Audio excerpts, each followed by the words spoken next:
Basement Bookers Podcast. What's up, wrestling fans? It's your boy, Basement Chair, Basement Bookers Podcast with Rich Torres. This week, we're talking about Crown Jewel. What an exciting event. 1 o'clock in the afternoon, Eastern Time. We're going to talk about that. And if we got time, we'll get into a little bit of NXT, Halloween Havoc, see how that went. And then from there, who knows? Rich Torres, go ahead and, say hello to everybody and do whatever it is. What's up, everyone? Yes, Crown Jewel, Saturday afternoon here in the U.S. Later times, further east, like Europe and Middle East and Asia. I don't know. I hate time zones. They suck. I don't like pay-per-view starting at 1 p.m., but 1 p.m. Eastern is when it is starting. That's our time, and I can't wait to get into this. Great. Let's start off with the first match on the card, and this is going to be Seth freaking Rollins versus Big Bronson Reed. Of course, the Crown Jewel pay-per-views. There's no title defense, so really it's trying to give you guys what we think who's going to win in this one. Rich, you can go first. Man, so here's the thing about a match like this. Seth has nothing to lose, right? Seth already has built a legacy for himself, and obviously Triple H wants to push Bronson Reed. We know I don't see whatever Triple H sees, I don't see it in him, but whatever the case may be, I feel like this is a standard match, so this could end in a DQ or something, but I'm going to say Bronson for this. All right. On me, I've got Seth freaking Rollins. Let everything keep on going, and maybe they'll fight again. Definitely. Yeah. All right. Since there's nothing further on that, let's go and talk about Randy Orton versus Kevin Owens. This is a crazy match here. Honestly, I think I'm really on Kevin Owens' side here because honestly, I know what it feels like when people you care about and claim to love you, and I'm really on Kevin Owens' side here, so I hope he wins. I like Randy Orton a lot. He's one of my favorite wrestlers, like ever, for a long time. But I think Kevin Owens is in the right here, and I'm really looking forward to see how his storyline goes. And I hope he goes after Cody next. What do you think? I agree. I got KO for this one as well. It's an interesting storyline that because they sort of weren't promoting it as a storyline at first. They're obviously trying a different tactic, which seems to have worked so far. I'm very interested to see where this leads, and I'll say if Owens loses, it's by DQ, but I think Kevin Owens is gonna pull it out this time. That's right. All right, let's get it on here to the triple threat match everybody knew was coming. It's Yeah. LA Knight versus Carmelo Hayes. I believe this is his first PLE match. I don't know, maybe. Versus El Idolo, Mr. Flair here, back here again. Honestly, I think to me it's either Carmelo Hayes pulling one out and just taking it from there, or LA Knight, but my gut tells me LA Knight continues to be the United States champion. I don't know quite if Carmelo Hayes is ready for prime time. That's certainly been the story. The story has been that he can't get past Andrade. He was behind the whole time in this, what ends up being a best of seven series. I didn't love the way they presented it, but I appreciate them trying something slightly different with it. Speaking of different, this U.S. title reign for LA Knight for me has been subpar. Honestly, it feels like the U.S. title hasn't meant a whole lot since Logan Paul had it. It's almost an afterthought. It was just Andrade versus Carmelo Hayes. Here we go, and again and again, and then there was a backstage segment that involved Knight, and he happens to be the champ. So okay, let's throw the title into the mix. It feels like the title is almost secondary to this already secondary feud. That being said, with LA Knight's title run being lackluster, I think Carmelo Hayes walks away with it this time.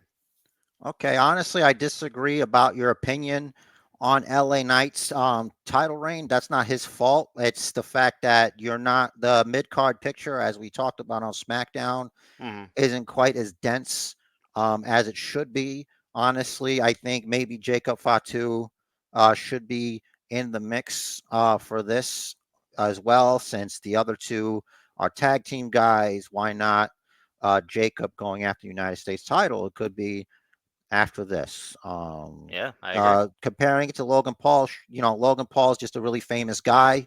Hmm. He was barely on TV. Like honestly, we see out late night every week. That's not his fault that he makes all the towns.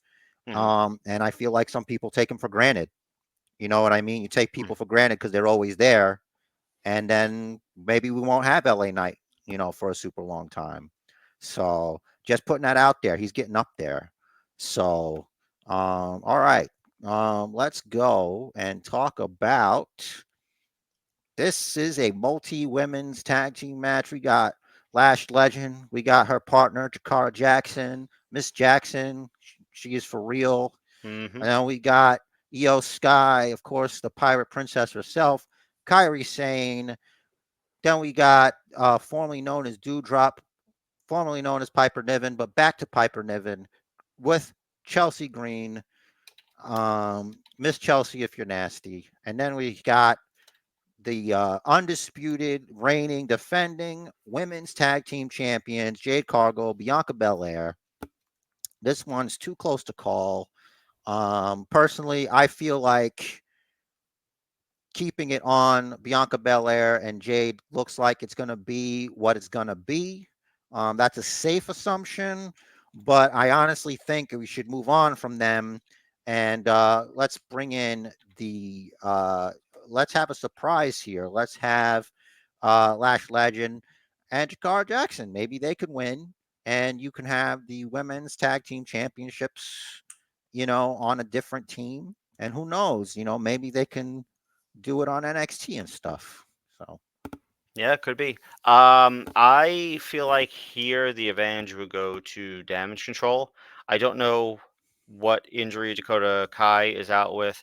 Asuka is still on the shelf as far as we know, but they've been there before. I feel like if they're gonna do something with damage control while Dakota and Asuka are injured, now is the time. it's got to be tough. Pound for pound, they are the weakest team. If you stand them up against Jade Cargill, Bianca Belair, and especially Jakar Jackson, Lash Legend towers Hmm. over them. So it's going to be a hard fought battle, and maybe they can do it. All right. So this is going to be interesting. This one is the Crown Jewel Championship, and Triple H has said on the pre-show that the belts will stay in Saudi Arabia, but that the winner will get a Super Bowl style ring, and there'll be multiple Super Bowl style rings every time they defend that championship. Anytime whoever wins the Crown Jewel Championship, they're gonna get that. Hmm. So Nia Jax, Liv Morgan, who do you have here? Definitely going to be a lot of shenanigans in this match. There's there's a lot of eyes on this match, including Tiffany Stratton, of course, Ms. Money in the Bank. With that being said, I think with all this going on, I think Liv has more in her back pocket than Nia Jax does, and she's going to pull it out. Yeah, she does. Let's keep in mind that Rhea Ripley is out with injury. She will not be making the trip. Her orbital socket's fucked. Speculation: it's the headbutt on Monday Night Raw to Liv Morgan. Mm. But Tiffany Stratton will be in Saudi Arabia. It remains to be seen if she approaches ringside with the women's in the bank contract. I would if I were her. I don't know how it would work. Could she just make it a triple threat? And if she wins, does she also become Saudi Arabia champion? For now, I'm going to go with Live as well because I think it's going to end up with Tiffany Stratton winning the women's championship over there with the briefcase. Why not do a cash in, something exciting, the first ever Money in the Bank cash in, a women Money in the Bank cash in Saudi Arabia? Think about that for a second. That's big. All right. Grande. Raquel Rodriguez was supposed to have a match with Rhea Ripley, but that changed. So that's where we are right now. Stay out of the NXT parking lot. So we're unaware of what the main event will be. A lot of us assume that it is going to be, of course, the title champion versus champion, but Roman Reigns is on the card. So it could be the main event to acknowledge the bloodline stuff. So Hmm. let's go with first here. We're gonna talk. We're gonna do Cody Rhodes versus Gunter, the ring general, and of course here the winner would be the Saudi Arabia champion. They're gonna have that ring. So really, it's any person's game here. There's so many things going on right now. Could Goldberg make an appearance and cost Gunter? Could Kevin Owens cost Cody? There's so many moving parts. Could Ludwig Kaiser factor into this? This one, I don't even know. I'm really glad that the title isn't being defended here because this is honestly a toss up. Um, I really don't want them to have a disqualification deal because that would be sucky. It would dishonor the championship. But I'm gonna have to go with the QB here. I'm going with Cody Rhodes to become the first because you can. You can be the second, you can be the third, but to be the first of something now that is grand in itself. So me and Cody, we stick together on this one, regardless of my feelings about Gunter. I think he's a hell of a guy, Gunter, and he can do anything. Hmm. But I'm gonna have to go with Cody Rhodes. You mentioned Ludwig Kaiser, and I think that's going to be the key here, which is why I'm picking Gunter for this. I heard a rumor that, and I don't know if it's going to be for this match or for something else or what, but a certain formerly known as Next Big Thing was going to be in Saudi Arabia as well. That could be interesting.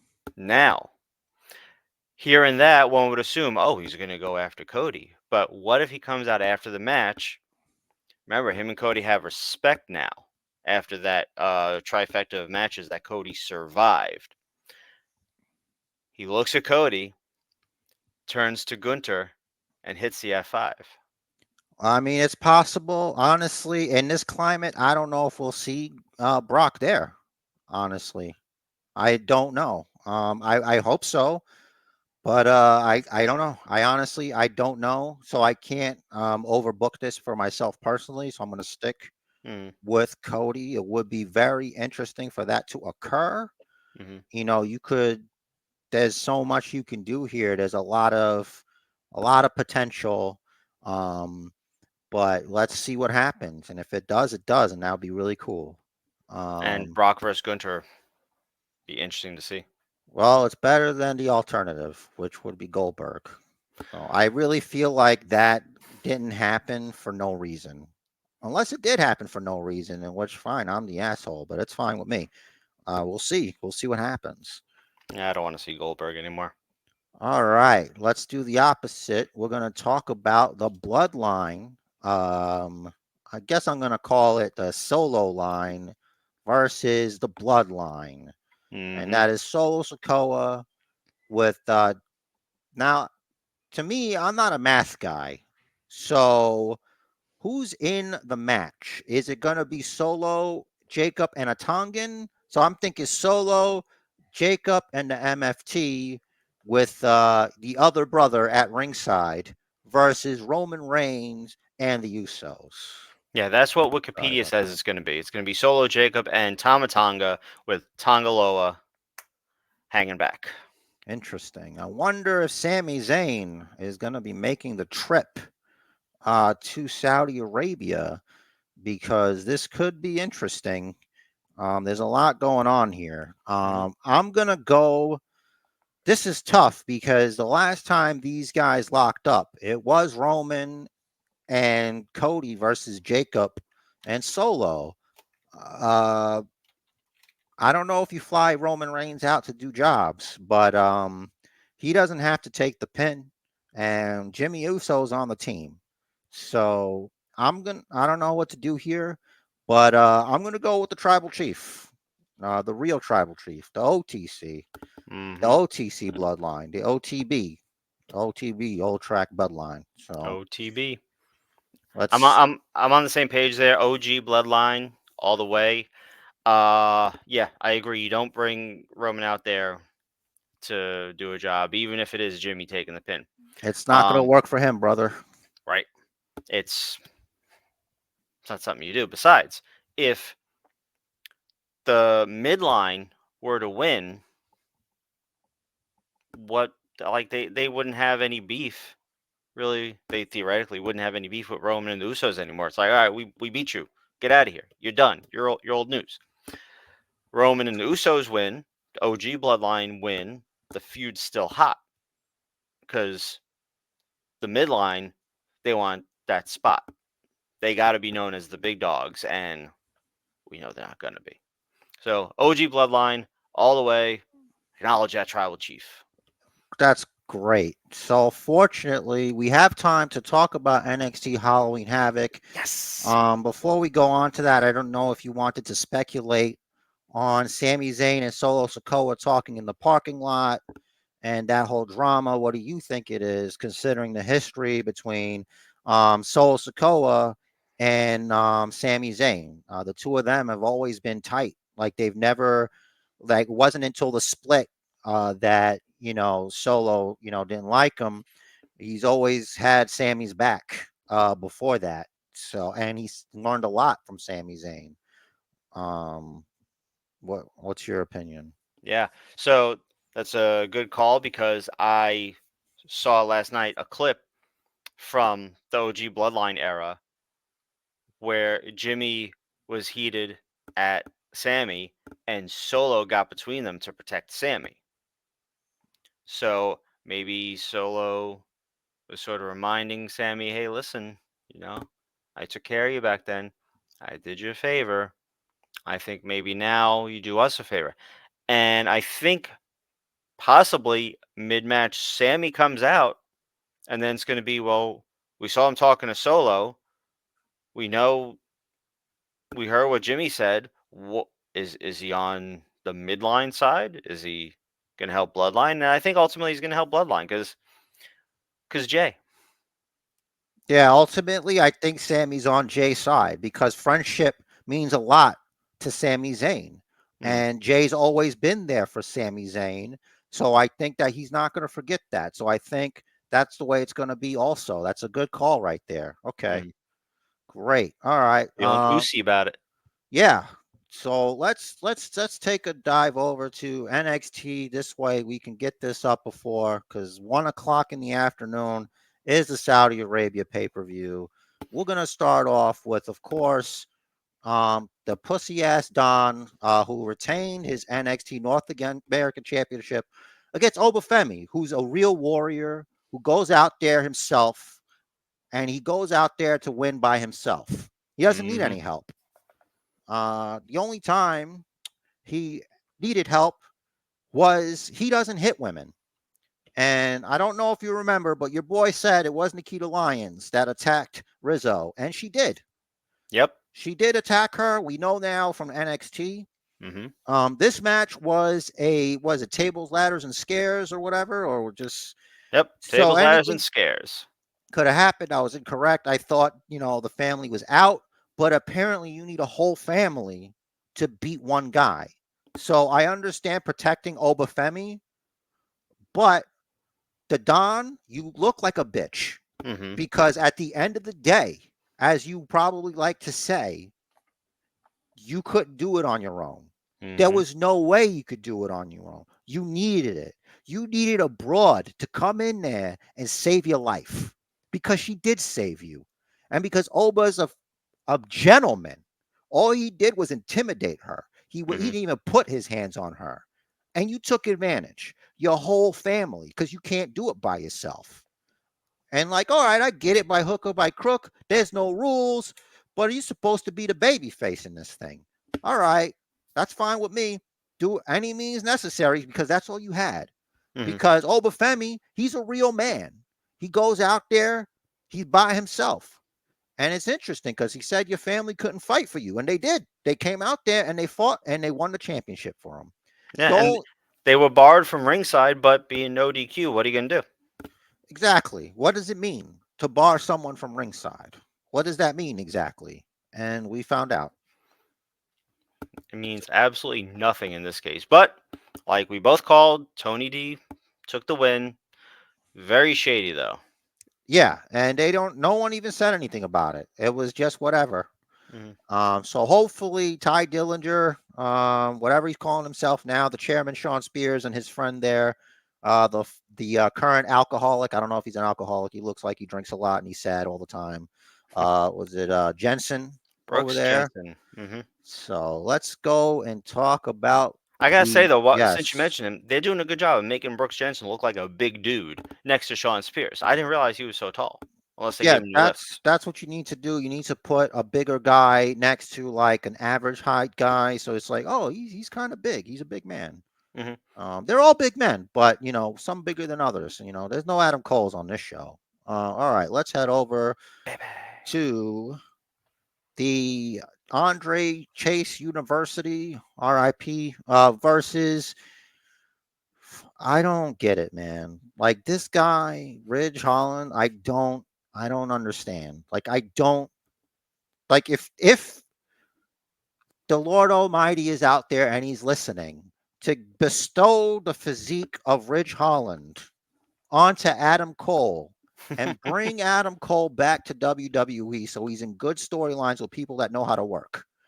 That would be amazing. And Yeah. by work, I Stop mean injuring him. safely. Yeah. So, and also he'd be less, fragile. Mm-hmm. I don't know. You didn't watch Dynamite probably, but he had a match with Buddy Murphy. And Mm-hmm. Buddy is on the apron and he's supposed to kick Adam Cole. It totally misses. And Cole sells it.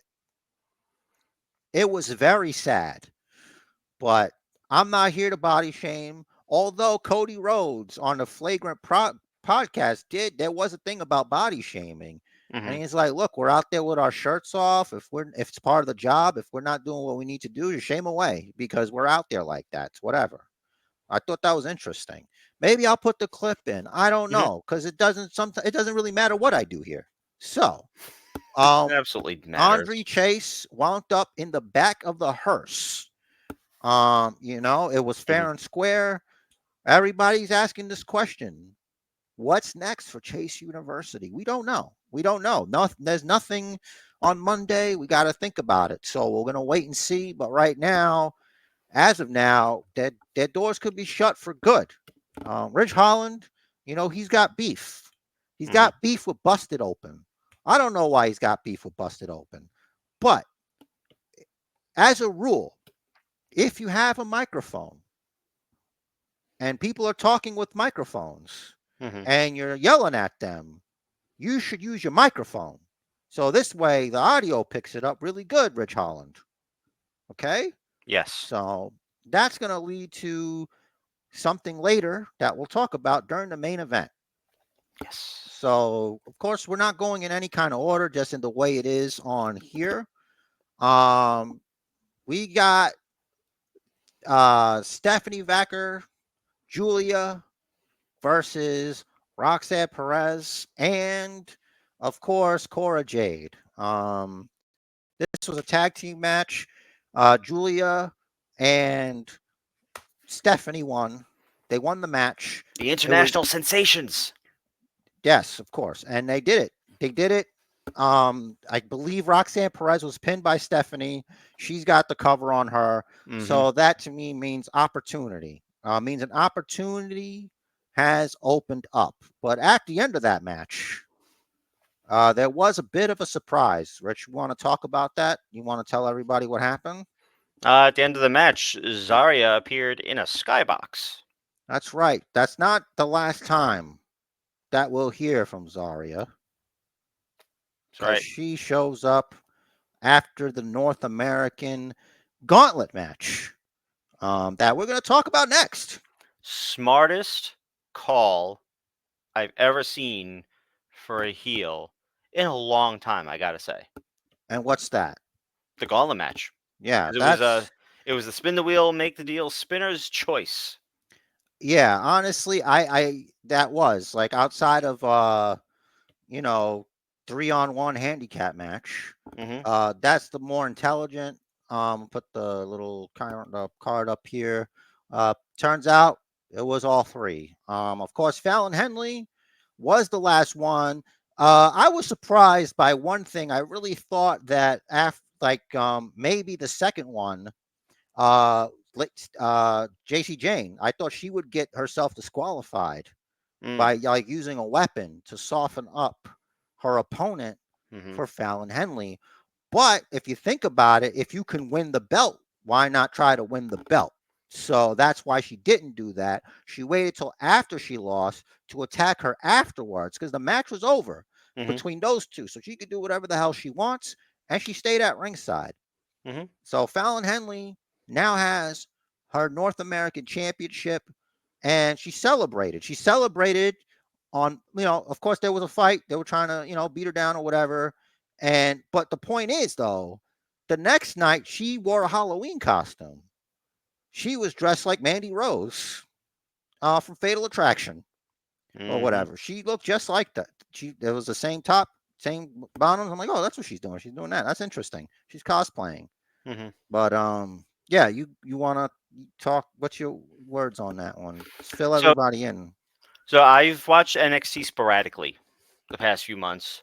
But one thing I'm a little surprised by is Fallon as the leader of this faction, the de facto leader, because I kind of thought since JC Jane already has experience being in a three-woman faction and she ended up winning the feud against Gigi Dolan, that she would come in as the leader of this faction. But I guess, and I wouldn't disagree, that maybe NXT management feels that Fallon's a better talker and maybe a little more marketable.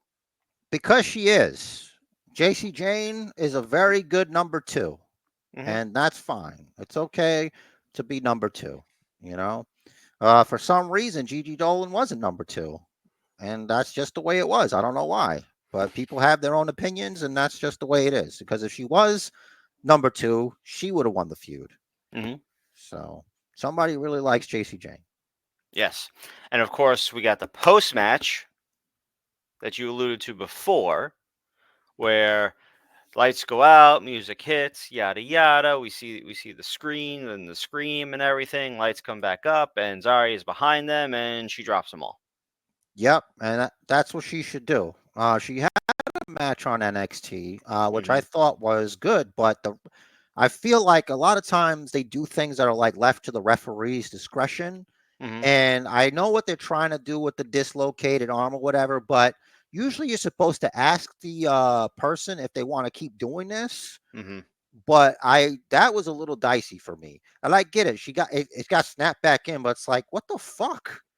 Yeah. This UFC, the fight would be over, but it's not UFC. It's professional wrestling. Hmm. And the fight kept going. Jarbid suplexed, picked up, and F5'd on her fucking face. Yep. That's what happened, and that's you get dealt with.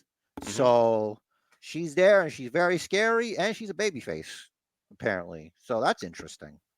Sure. So you're gonna have her. You're gonna have. We had other people come in. Yep. Okay, go and do the thing. Just go through that. So who Yeah, came in and so everything. yeah, Yeah. so on NXT we had a 5-on-5 brawl. I'm gonna try and do this. I'm not gonna try and do this from memory. Let me scroll. Give me little hold music or something here. Here we go. NXT. So we got Fatal Influence. That's 3.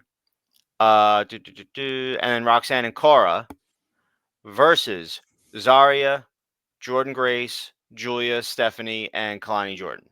Yep. And that 10-woman tag match is happening this Wednesday on NXT from the 2300 Arena, the old ECW Arena in South Philadelphia. That's right. What an extreme event. RVD's going to be there. Bubba Ray's going to be there.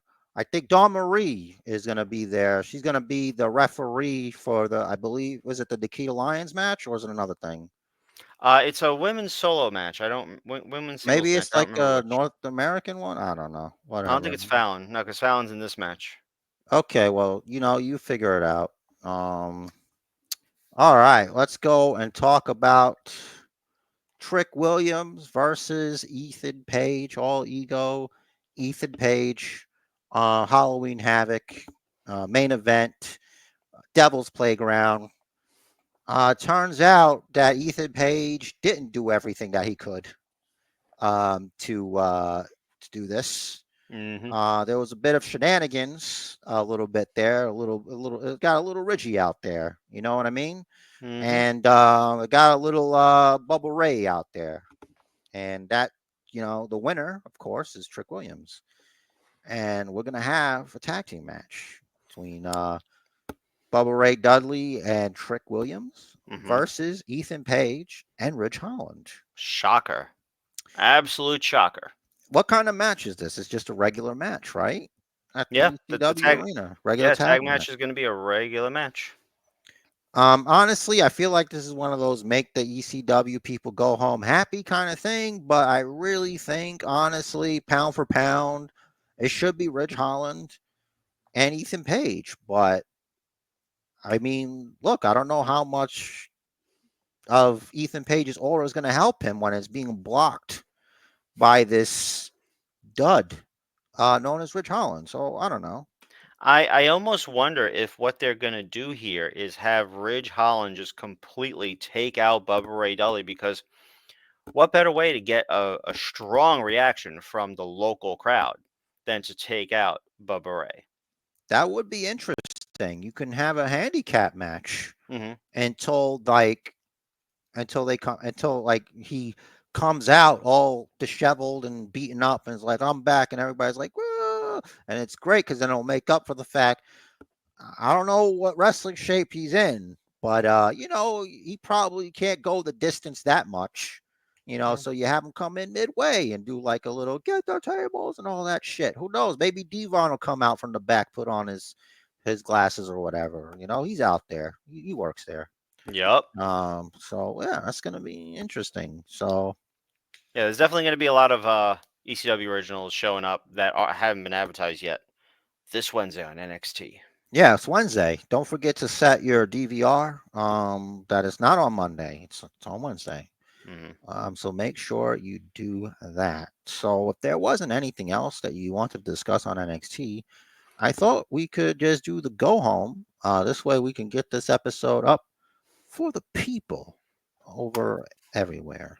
Yes, we got to get it up for you, the people. We want to give you plenty of time to watch this, check it out, digest it, leave your comments down below, emails and everything. Let us know what you think is going to happen at Crown Jewel, at NXT from the 2300 Arena. All that, all down below. Patreon has all the links. And just got a party message. The match of life is scheduled for one fall. So make it count. Do what the man says. Follow the Booker.